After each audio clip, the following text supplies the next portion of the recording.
Sabe, quando a gente pensa no desenvolvimento de um site corporativo complexo, existe uma expectativa muito clara, quase tradicional, sobre como o processo inteiro funciona. Uhum, com certeza. É tipo engenharia civil, sabe? Tem a elaboração da planta, a fundação, aquelas semanas inteiras de reuniões de alinhamento intermináveis. Sim, os testes de usabilidade, as idas e vindas. Exato. O cliente aprovando cada detalhe mínimo e, claro, linhas e mais linhas de código sendo digitadas. Exige muito tempo e muita energia humana. É um trabalho intelectual e braçal extremamente denso. Historicamente, existe um tempo mínimo de maturação que é, tipo, inegociável para a coisa ficar pronta e funcional. Exatamente por isso, o cenário que vamos explorar na nossa imersão de hoje parece uma loucura. Imagina só o seguinte: um ex-programador, alguém que passou anos consumindo bibliotecas inteiras de lógica computacional, aprendendo a falar a língua das máquinas. O perfil clássico de tecnologia. Isso, ele recebe um orçamento. R$ 18.000 para construir do zero o site de uma clínica nova chamada Ruve. O que essa pessoa faz? Ele não abre o editor de código, né? Não mesmo.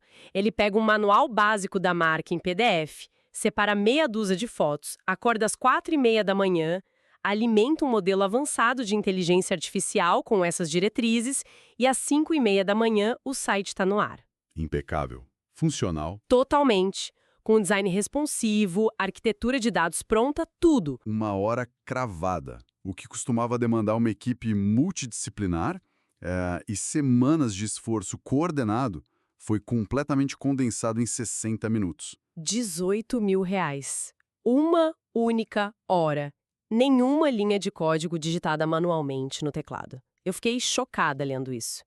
É o tipo de coisa que se alguém contasse 5 anos atrás, a gente daria risada. A gente acharia que era ficção científica, mas essa é a realidade tangível de agora. E é por isso que hoje nós cruzamos um conjunto muito específico de fontes.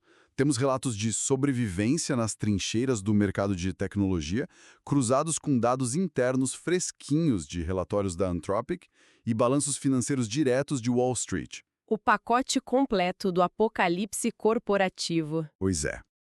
A nossa missão nesta imersão é entender a real dimensão dessa mudança tecnológica. Mapear as fases estruturais dessa transição. Queremos separar o que é pânico infundado do que já é impacto real e extrair um plano pragmático de sobrevivência profissional. Ok, vamos desempacotar isso, porque a gente sai desse caso isolado, sabe? Desse site de R$ 18.000 feito no escuro da madrugada e olha para o mercado de trabalho de escritório como um todo. O quadro geral é bem diferente. Muito. A sensação imediata, para quem acompanha as notícias, é de que aquele porto seguro do diploma universitário simplesmente evaporou. E se olharmos para a história da automação, a regra geral sempre foi mirar no chão de fábrica. A revolução industrial, os braços robóticos das montadoras de carros, a tecnologia substituía o músculo humano, a força física e a repetição mecânica. Fazia o trabalho pesado. Exato. O que os dados atuais da Anthropic e do mercado de tecnologia provam é que o alvo mudou radicalmente. A inteligência artificial mira com precisão a laser no colarinho branco. Nossa, isso é muito forte. E é real.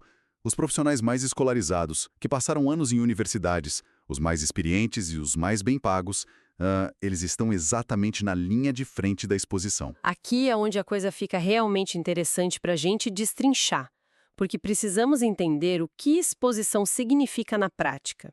O relatório da Anthropic, que é a empresa por trás do modelo Claude, uma das gigantes do setor, mapeou 800 posições de trabalho. Eles trazem o exemplo de um advogado focado em analisar contratos e redigir pareceres. Um trabalho super analítico. Sim. E o dado é assustador. 89% de exposição à IA. Mas o que isso significa no dia a dia? Não é que 89% dos advogados vão ser demitidos amanhã de manhã, certo? Não. É uma distinção fundamental. Esse número de 89% se refere à sobreposição de tarefas.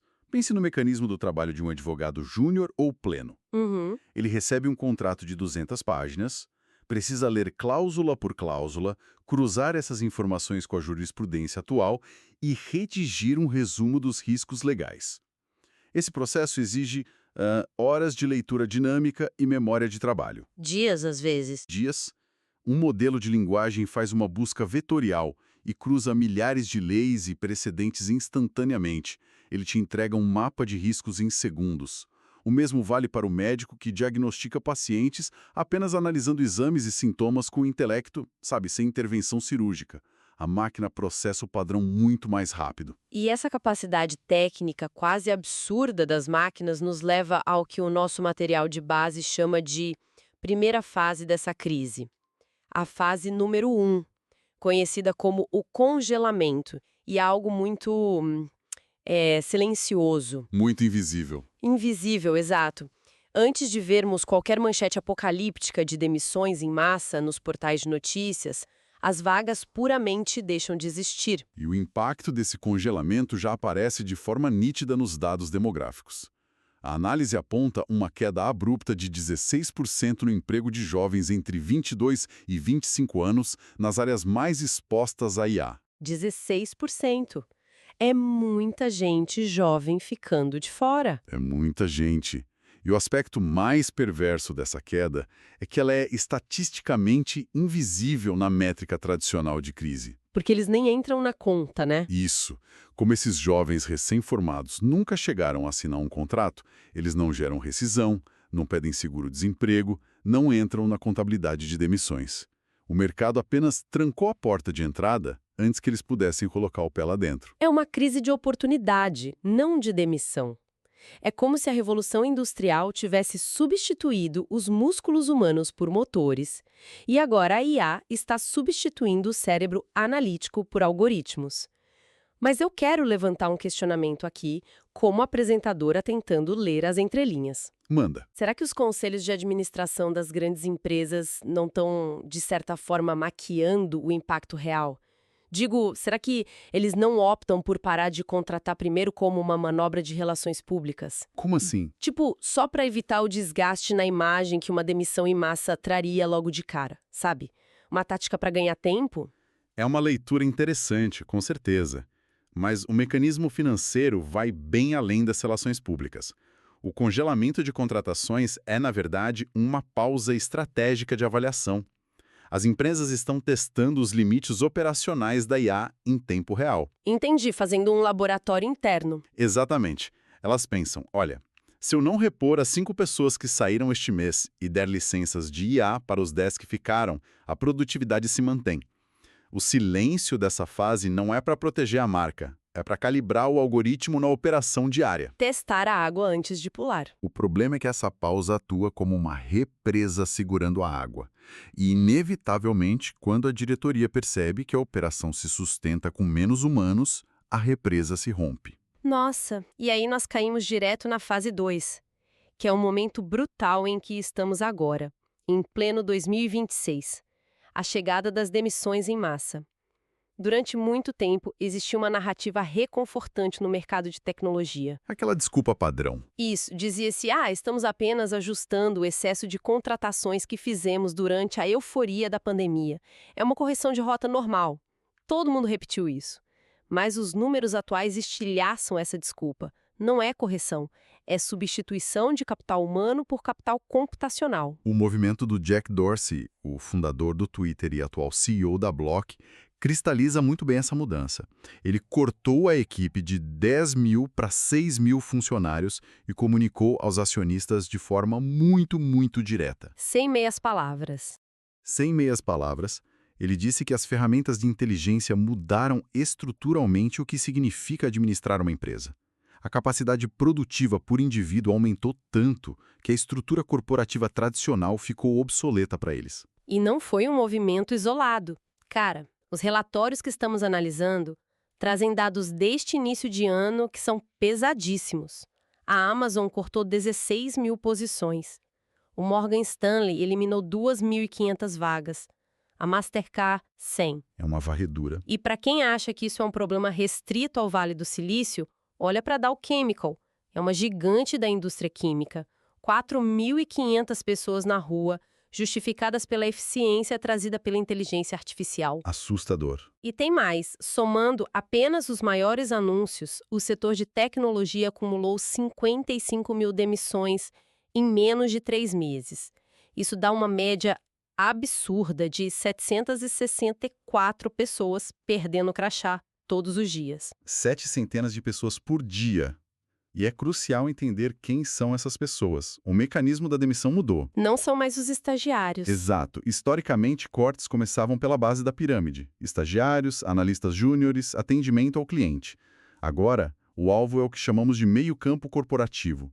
São gerentes, diretores intermediários e analistas sêniores com 15 anos de casa. Mas por que focar logo nessa galera que custa tão caro para treinar? Porque o trabalho de um gerente, na essência, envolve compilar relatórios de produtividade, triangular dados no Excel, alocar recursos e fazer a ponte de comunicação entre a diretoria e a operação. E a IA faz isso brincando agora. Modelos de IA agora fazem essa triangulação de dados preditivos e geram dashboards instantâneos. A necessidade de humanos para fazer esse meio-campo despencou absurdamente. E isso nos empurra ladeira abaixo para a fase 3, que carrega um paradoxo bem bizarro. Historicamente, uma empresa promove demissões em massa para evitar falência, sabe? Para estancar um sangramento financeiro. Sim, para sobreviver. Mas os balanços corporativos mostram exatamente o oposto. Os lucros estão batendo recordes absolutos enquanto o emprego derrete. A Amazon faturou 716 bilhões de dólares e cortou 16 mil pessoas na sequência. Os dados trazem o exemplo da Stone, aqui no Brasil. Lucraram impressionantes 707 milhões de reais em um único trimestre, um recorde histórico deles. E o que eles fizeram? Na mesma semana em que estouraram champanhe pelo lucro, demitiram 370 pessoas. O que é fascinante aqui é como o mercado financeiro criou um sistema de incentivos implacável. Hoje, o Wall Street e as bolsas globais recompensam financeiramente a substituição de humanos por máquinas no curtíssimo prazo. Fica bonito no gráfico. Muito bonito.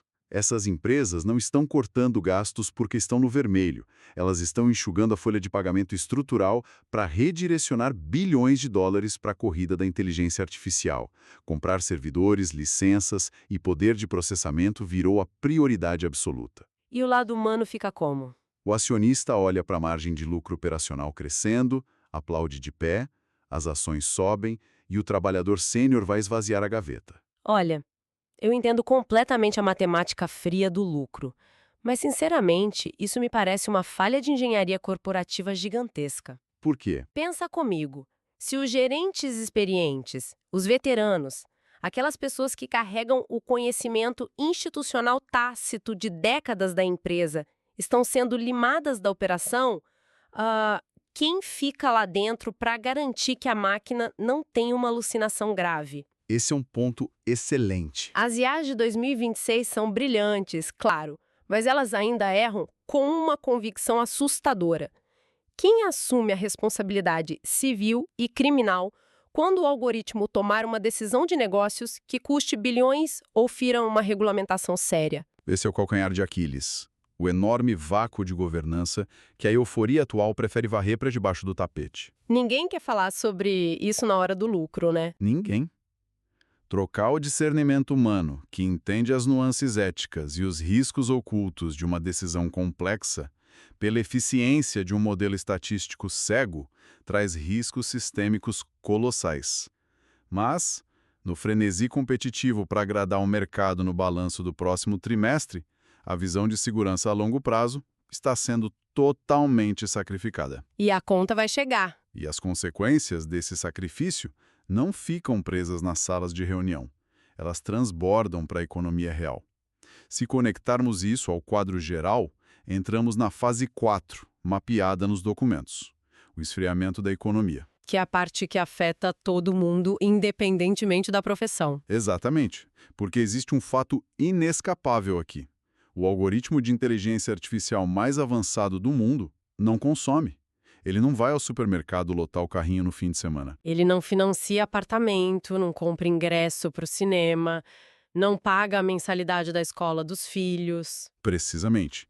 O grande motor do consumo capitalista sempre foi a classe média assalariada. A matemática macroeconômica é brutal. Menos emprego de qualidade significa, invariavelmente, menos poder de compra na mão da população. É uma bola de neve, né? Menos poder de compra se traduz em menos consumo, o que gera uma espiral de esfriamento comercial. A análise da Anthropic chega a traçar um paralelo metodológico muito sério entre a trajetória que estamos desenhando agora e a gênese da crise financeira global de 2008. Nossa, 2008 foi pesado.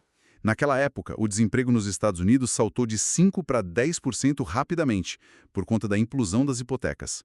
O relatório indica que, embora os números globais de hoje ainda não sejam os de 2008, a estrutura do desgaste aponta para a mesma direção de colapso de consumo. Preocupante demais. Mas deixa eu colocar um contraponto prático para o profissional que está vivendo isso na pele agora. A gente olha para os relatórios dizendo que, na média global, a economia ainda não colapsou totalmente. Mas para o analista de dados, para o advogado de contratos ou para gerente de marketing que acabou de perder um emprego super estável de 15 anos, para essa pessoa, a crise pessoal já bateu 100%, certo? Com certeza. A macroeconomia não paga o boleto da internet no final do mês. Falar que a economia global ainda está segurando as pontas não serve de absolutamente nenhum consolo para quem teve a renda zerada da noite para o dia e não encontra vagas no mesmo nível salarial. A angústia gerada por essa transição é real e avassaladora, justamente pelo impacto psicológico naqueles que acreditavam que diplomas avançados funcionavam como armaduras à prova de crises. E é exatamente em resposta a essa urgência em nível individual que o material de sobrevivência que estamos analisando ganha relevância. Finalmente, a parte prática da coisa. O diagnóstico assombrio, sim, mas o foco muda da paralisia para a ação tática. Ficar esperando o governo regular a tecnologia ou o mercado voltar ao que era em 2019 não é uma estratégia de sobrevivência viável. Então, o que isso tudo significa na prática? Como alguém que está nos ouvindo agora, talvez preocupada com o próprio emprego, pode agir hoje para fugir desse roteiro de substituição? O guia extraído dessas fontes apresenta um manual focado em 3 pilares fundamentais de transformação profissional. Vamos passar por eles. Vamos lá. O primeiro pilar abordado é a fluência tecnológica operante, dominar a ferramenta. E a diretriz não é apenas consumir teoria em vídeos do YouTube ou fazer cursos genéricos, mas integrar a inteligência artificial na resolução de problemas complexos do dia a dia de trabalho. Tem que colocar a mão na massa. Sim, e há um dado econômico fascinante mapeado aí. Profissionais que já demonstram maestria em integrar fluxos de IA em suas entregas estão capturando um prêmio salarial em torno de 23% acima da média de seus pares. A lógica atual é que a pessoa que opera eficientemente a IA não compete contra ela, ela se torna, pelo menos temporariamente, o elo de valor. Mas espera aí, deixa eu ser um pouco cética em relação a isso. Aprender a usar a IA não é um alvo que se move rápido demais? Como assim? O que os modelos são atualizados quase quinzenalmente. O prompt genial que funcionava no mês passado já não é o melhor hoje. Tentar dominar a ferramenta não é como tentar segurar a areia com as mãos. Como um profissional faz isso na prática, sem enlouquecer com cada atualização de software? Essa é a armadilha na qual muitos caem, e é uma ótima pergunta. O segredo não está em memorizar os botões da interface de um software específico ou decorar prompts engessados, porque isso de fato muda toda semana. Então, o que a gente tem que aprender? Dominar a ferramenta significa entender a mecânica de como decompor um problema grande em partes menores que a IA consegue resolver. É o desenvolvimento do raciocínio sistêmico, sabe? Ensinar a máquina a pensar junto no seu fluxo de trabalho, independentemente de qual logotipo está na tela do programa. E essa mudança de raciocínio é a ponte perfeita para o segundo pilar do manual, que exige uma ruptura de identidade muito mais profunda. O imperativo categórico agora é: pare de focar em ser um executor perfeito de tarefas e aprenda a se tornar um orquestrador. Essa é a palavra-chave: orquestrador. A pergunta balizadora que o guia propõe para a autoavaliação é bem afiada. O que fazemos diariamente que a máquina consegue executar sozinha, mais rápido ou de forma mais barata? E tem muita coisa nessa lista. Muita coisa. E tudo que cair nessa lista precisa ser delegado ou minimizado. O foco de energia do profissional deve se voltar para o território que resta. E o que resta quando a IA faz quase tudo? Resta o julgamento crítico para tomar decisões ambíguas, a construção de relacionamentos corporativos genuínos, a capacidade de negociar com empatia e a leitura de contextos sociais que são invisíveis para os dados frios. Essas são esferas intrinsecamente humanas que a matemática algorítmica não consegue replicar com autenticidade. Pelo menos, não ainda. É uma mudança total de paradigma. Eu gosto muito de pensar nisso usando a evolução histórica. É a diferença exata entre o antigo ascensorista de elevador e o engenheiro de tráfego predial. Adoro essa analogia. Né? O ascensorista passava o dia apertando os botões com perfeição, ele conhecia os andares de cor, executava a tarefa braçal maravilhosamente bem. Quando o painel de botões automáticos chegou, aquele emprego virou fumaça. Mas o engenheiro, aquele que entende o fluxo de pessoas, que programa para qual andar o elevador deve ir mais rápido nos horários de pico para evitar filas no saguão? Ele vê o todo. Isso, esse profissional nunca apertou um botão, mas ele orquestra o sistema inteiro. A grande virada de chave para quem acompanha a imersão de hoje é parar de tentar ser a melhor ascensorista do escritório e começar a pensar como engenheiro do sistema. A mecânica dessa analogia ilustra perfeitamente o valor do orquestrador. Ele não produz a entrega técnica bruta. Ele garante que a entrega faça sentido para o negócio e para os humanos envolvidos. E isso nos conduz ao terceiro e último pilar de sobrevivência: a diversificação intencional de renda. Esse dói para quem gosta de estabilidade. Dói, mas é vital. O relato é categórico sobre o perigo fatal de depositar toda a segurança financeira em um único CNPJ nos dias de hoje. Principalmente depois de analisarmos os balanços da Amazon e da Stone. A mensagem do mercado financeiro é muito, muito clara. A lealdade da corporação para com o funcionário termina no exato milissegundo em que a margem de lucro exige um sacrifício. Não existe mais o relógio de ouro pelos 30 anos de serviços prestados. Acabou essa era. A orientação estratégica agora é criar canais paralelos de valor. Isso pode significar empacotar uma habilidade específica e oferecê-la como consultoria independente.